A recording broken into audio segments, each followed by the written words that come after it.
Welcome back to Einstein's Eyes, everyone. I'm Carl Rosen, oculoplastics, neuro-ophthalmology in Anchorage, Alaska. Been here for 30 years.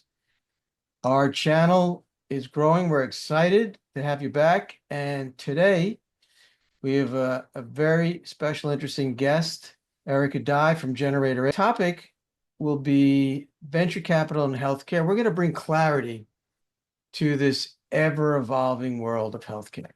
So we're going to dive into the fascinating intersection between innovation, investment, and venture capital in healthcare and how that plays out. You know, how do visionaries and investors shape medicine, the future of medicine? How do big ideas go from a concept, an idea, a design to the clinic or to the market? And so please stick around as we explore the cutting edge trends, some stories that are successful, some maybe not, game-changing role of VC, of venture capital, in transforming patient care.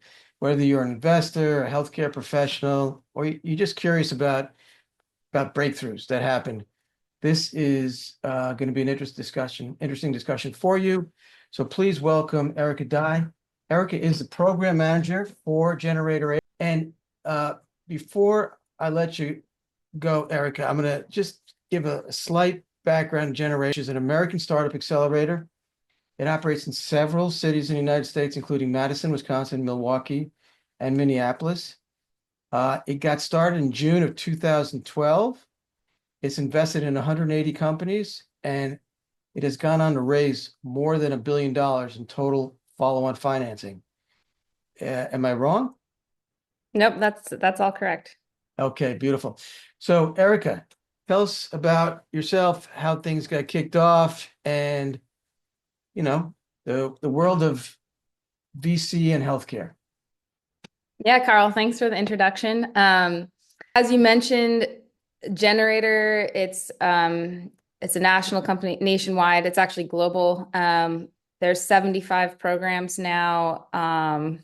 We have 130 employees at least, and are in 46 cities and 3 countries. So I specifically, I am a program manager for G-Beta Alaska. So just one tiny sliver, but actually in a huge geographic area spanning thousands of miles east-west and north-south. So I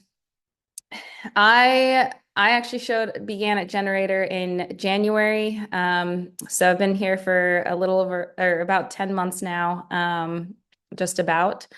Prior to gener8tor, I was working with a VC firm out of Austin, Texas, also screening early stage startups, working with very, very early stage startups.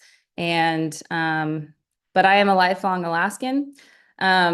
And grew up here. So I've lived overseas as well as in Silicon Valley and the Midwest. So it was quite a transition, and I'm excited to be in this role, having lived in Silicon Valley and now be in Alaska working with startups. So it's that part's really neat.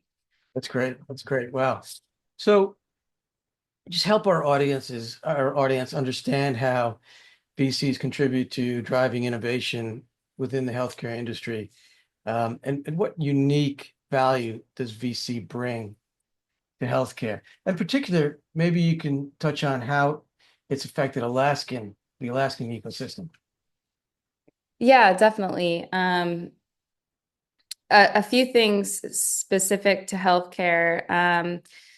Healthcare startups, especially biotech and medical devices, and pharma, they require significant capital for research and development, clinical trials, regulatory approvals, commercialization, and VCs provide the large-scale funding that enables these startups to continue innovating and scaling their operations, and eventually bringing these new products to market.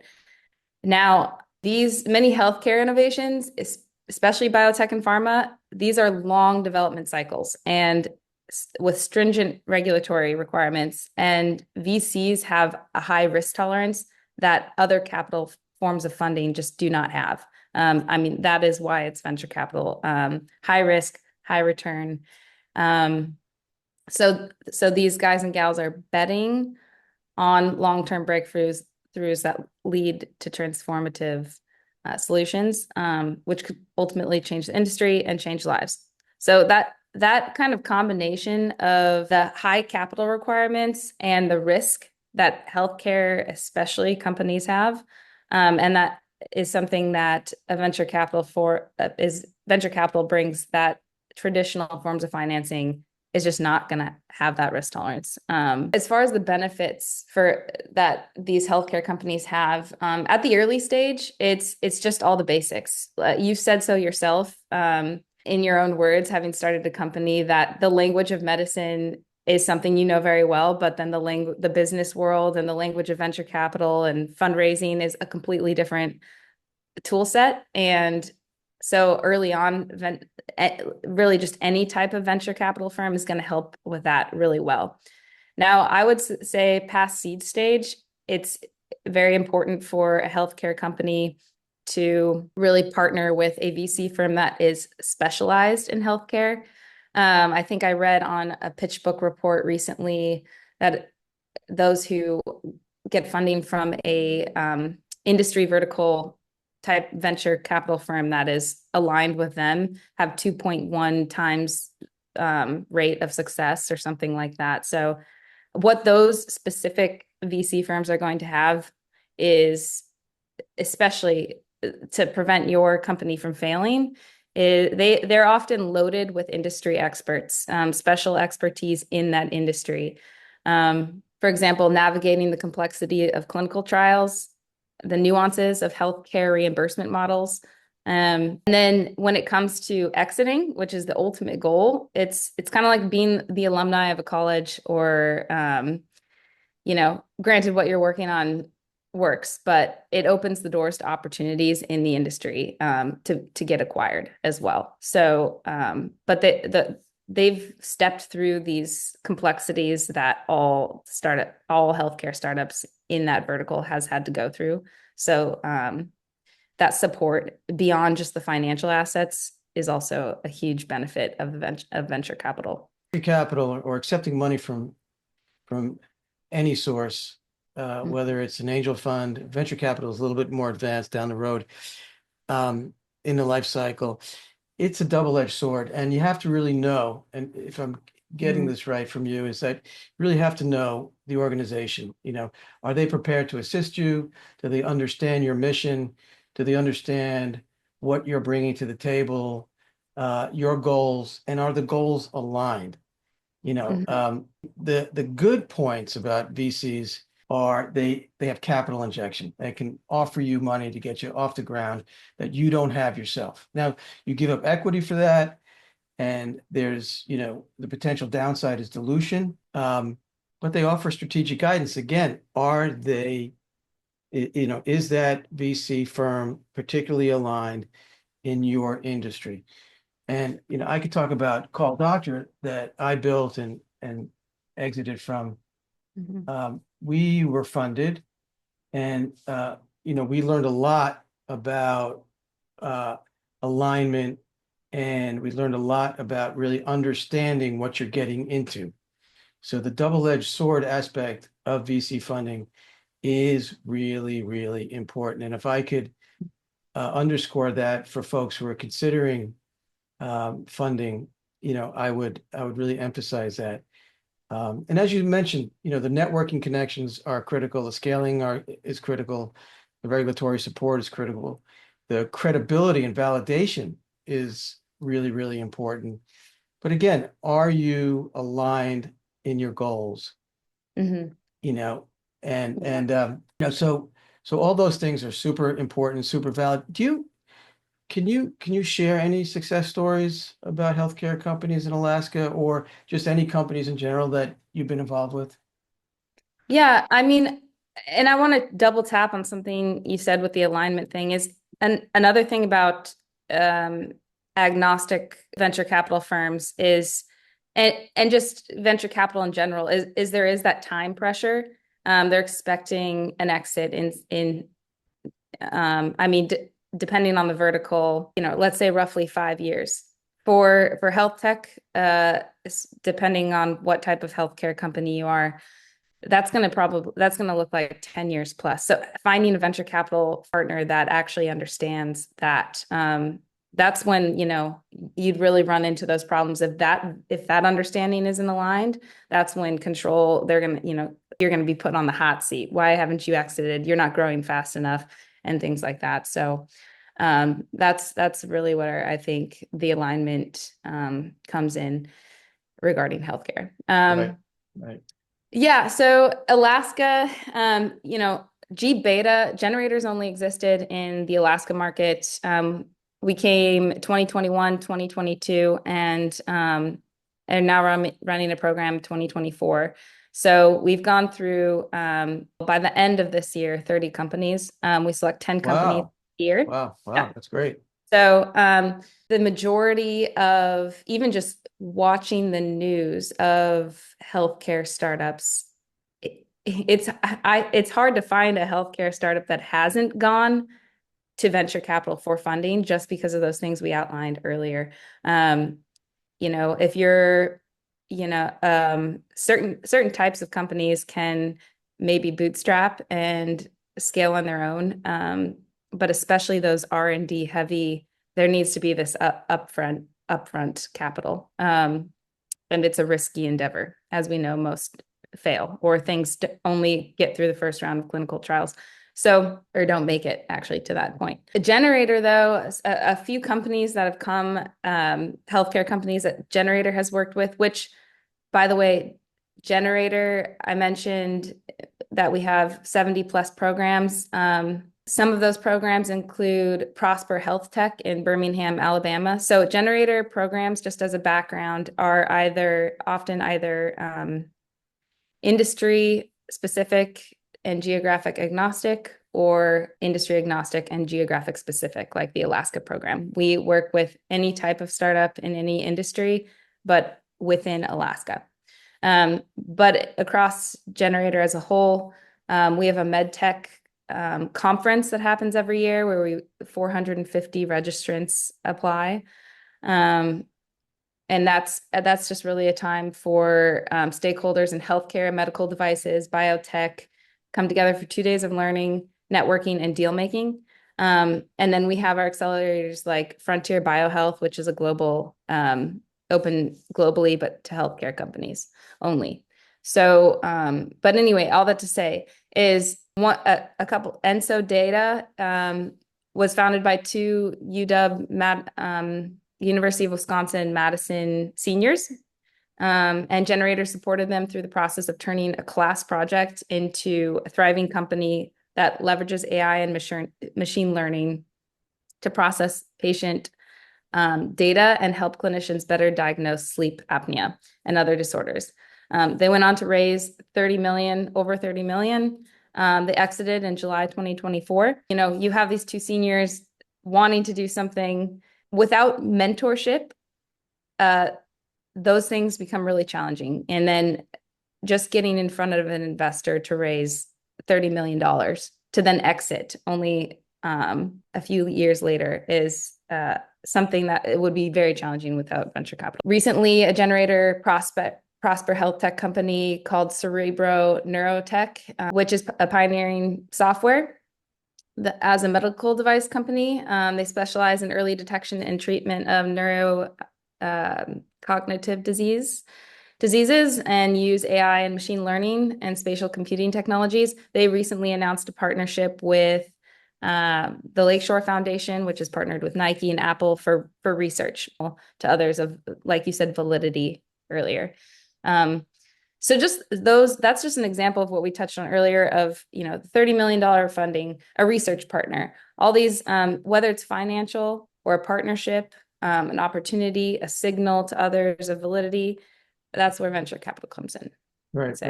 Yeah, we're still waiting for that. Other than my old company called Doctor, we're still waiting for that golden era. But it doesn't mean that we shouldn't try and we shouldn't innovate and we shouldn't throw our hat in the ring.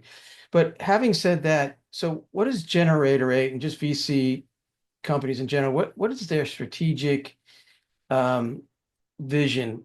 what are they looking for? How do they make their decisions of whether or not to fund a startup? Is it the team? Is it the idea? Is it the location? So how would how do they see things? Important to a venture capitalist is what is the market size? High risk environment investing in startups. The majority of startups fail. Something like 98% of startups fail. So venture capitalists, all of its portfolio minus one, out of maybe 20 companies, one will not fail. What's important is that one that does succeed is going to be big enough to make up for all of the losses that they just took on through their investments in the 19 other companies, or less. So market size is important to that, because even if you do hit it out of the ballpark, but your initial market size is only, 20 million or 200 million even, or 500 million is not enough. If often venture capitalists are looking for a market size of 1 billion or more. So to make up for the losses, and these numbers change depending on the strategy and how many are in the portfolio, and again, the industry. But market size is going to be a big thing. And many founders get that wrong initially. There's a lot of resources out there in how to calculate market size or get a healthy perspective on what your real market size is.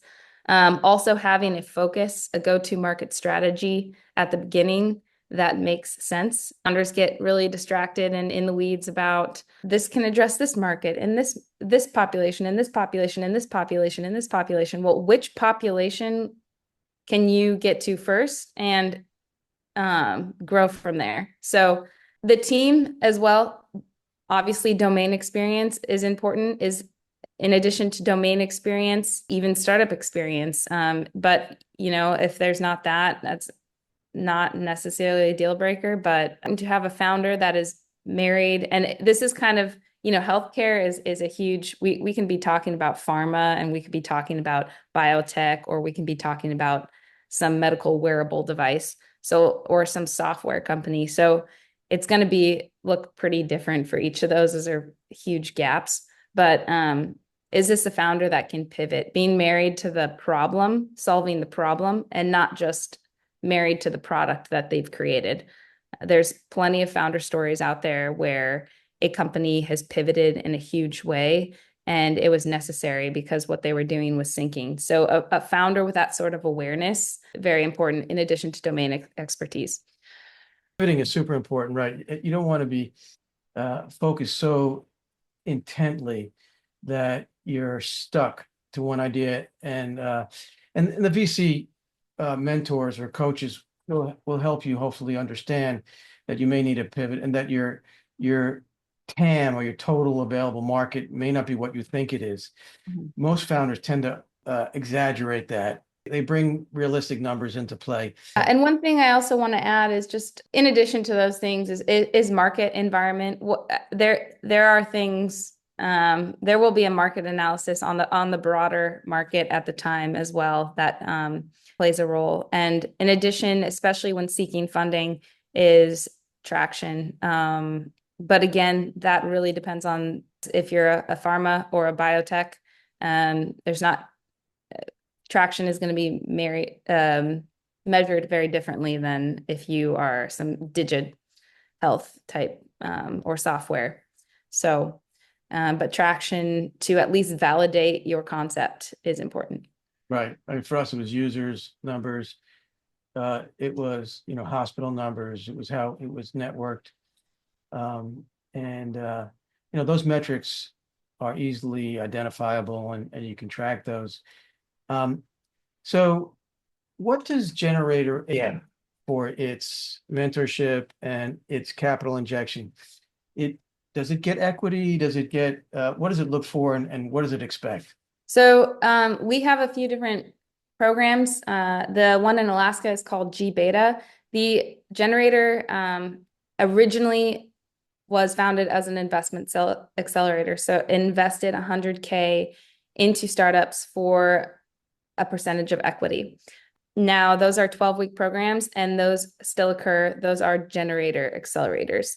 What spun out of that was G beta and G alpha, which are free accelerators. We take no equity, and it is absolutely free for the companies, which is amazing. The reason it happens, for example, in Alaska is the University of Alaska Fairbanks Center for Innovation, Commercialization, and Entrepreneurship sponsors it. Alaska Small Business Development Center, Denali Commission, AKV3, and the Alaska Investor Network have all poured resources into this program to make it available for startups throughout the state. And that is how G beta and G alpha exist in these communities outside of New York, Silicon Valley, and Boston. These places behind, that's Generator's mission. We didn't quite go into this, but it started in Madison, Wisconsin by two lawyers who recognize that 80% of venture capital money goes into these areas, New York, Boston, Silicon Valley, and all these other either geographic areas or people groups get overlooked. So that is the focus of Generator and why it exists in Alaska and all these other areas, because there are huge opportunities. I think that's wonderful. If we can actually build a tech center or, get something off the ground, light the fuse, that would be great for Alaska. We need that. The universities need that to attract more people, to keep people here. That would be awesome. So, Erica, what do you think the future of VC and healthcare is, and particularly here in Alaska? I'll kick it off. I mean, AI is gigantic. Now it's the topic. We see AI in the larger organizations like the Mayo Clinic, Kaiser, Cleveland Clinic, Stanford Med, where you're going from speech to text. You're trying to inject the data into the electronic medical record. You're trying to generate PDFs that send referrals out, send referral letters back, patient education PDFs for folks and their families to improve the patient experience. But is there anything that comes to mind? Telemedicine, huge. I think startups using drones to deliver critical medications or medical supplies to rural or isolated areas. We are very spread out here. Even our acreage or land per capita in the United States, and I think number 2 is Jacksonville, Florida, and Anchorage blows it out of the water. So we are very spread out, even in our cities. Companies developing portable medical kits and diagnostics that can be used by community health workers in areas without medical infrastructure.